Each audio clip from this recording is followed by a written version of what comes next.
Pra falar a verdade, tem muito mais que duas internets, sim, você caiu no bait, são três até agora.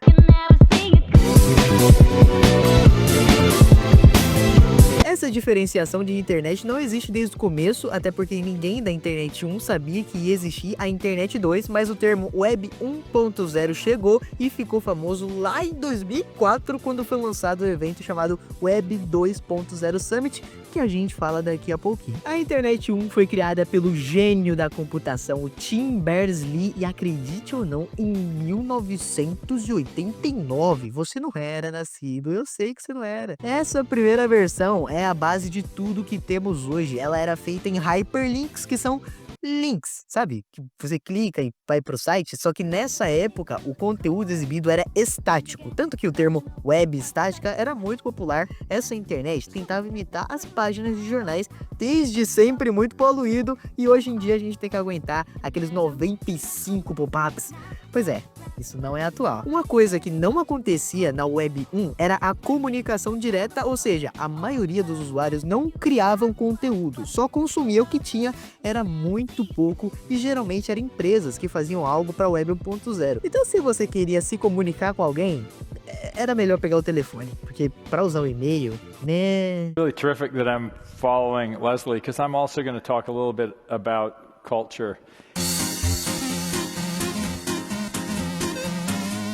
Web 2.0 Summit, realizada em 2004, organizada pelo Tim O'Reilly, que nem é tão importante, ele apenas ajudou na construção do movimento open source, colocou o primeiro portal da internet de verdade lá em 1993, publicava livro, publicava cursos online, fazia eventos virtuais, é o pai da internet 2 e tem uma participação muito importante na Web 3, tudo isso antes do CSS existir, então sim, ele é só um random. Lá em São Francisco começou as discussões sobre o www e a Summit reuniu um monte de influenciador e pensadores, que eu não faço ideia de quem é um influenciador em 2004.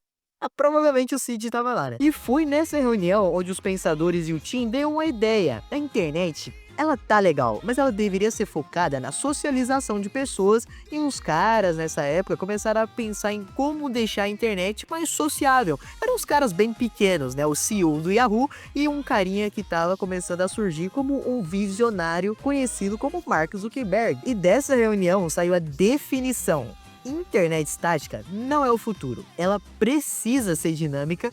E meu Deus, nós fomos condenados ao paraíso. Agora já era possível interagir com páginas, os blogs começaram a surgir e pouquíssimo tempo depois eles já eram a experiência da internet no centro, tanto que eles precisavam criar algo para deixar as páginas mais bonitas agora que dava para interagir com elas. Então eles pegaram uma ideia de um cara chamado essa aí. Ele trabalhava junto com Tim Berners-Lee e a ideia era separar a estrutura da página da apresentação visual, ou seja, separar o conteúdo do que você enxerga. E o nosso amado CSS finalmente foi notado que isso mudou o mundo digital. Finalmente, Internet 3.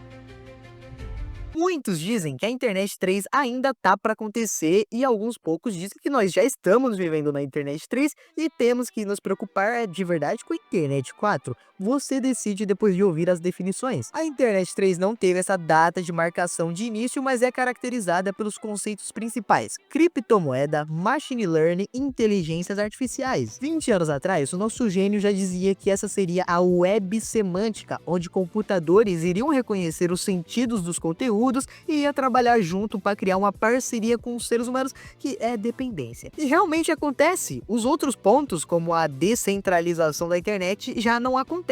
Mas ninguém liga para a Internet 3 porque a coisa legal acontece na Internet 4. Me desculpa.